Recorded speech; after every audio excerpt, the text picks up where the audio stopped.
మన పొట్ట చాలా ఫిట్గా అవ్వడమే కాకుండా proper rest plus proper digestion power పెరుగుతుంది ఈ ఆసనం చేయడం ద్వారా. సో ఈ ప్రాక్టీస్ ఎలా చేయాలో చూడండి.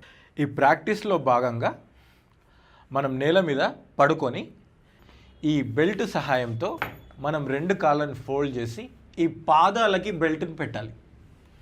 పెట్టేసి ఇగో ఇలా స్ట్రైట్గా పెట్టండి. సో ఆటోమేటిక్గా బెల్ట్ ఉంది కాబట్టి మోకాళ్ళు స్ట్రైట్గా ఉంటాయి, ప్లస్ మీరు రెస్టింగ్ మోడ్లోనే ఉంటారు, పెద్ద కష్టంగా ఉండదు.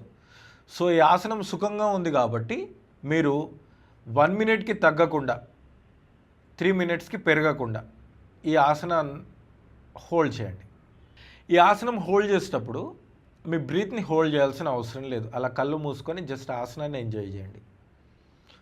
60 సెకండ్స్ టు 3 మినిట్స్ చేసిన తర్వాత నెమ్మదిగా కాళ్ళని కింద పెట్టండి. 2 కాళ్ళని ఇలా స్ట్రైట్గా పెట్టి మెల్లిగా 90 డిగ్రీస్ లిఫ్ట్ చేయండి. 90 డిగ్రీస్ లిఫ్ట్ చేస్తే మీ మోకాలు ఇవన్నీ స్ట్రైట్గా ఉండడానికి ప్రయత్నం చేయండి. 29, 28, 27 అలా 30 నుంచి 0 వరకు చేయండి. చేసిన తర్వాత మీరు 2 కాళ్ళని ఇలా హగ్ చేసుకోండి. హగ్ చేసిన తర్వాత ఇలా ఫోల్డెడ్ లెగ్ శవాసన్ కానీ స్ట్రైట్ లెగ్ శవాసన్ కానీ ఒక 5 to 6 మినిట్స్ మ్యూజిక్తో చేయాలి.